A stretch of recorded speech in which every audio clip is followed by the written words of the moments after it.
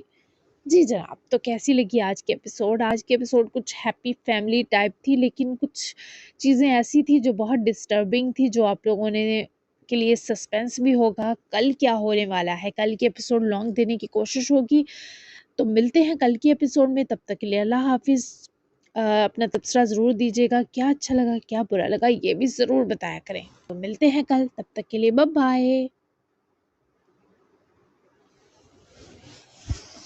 اے ہائے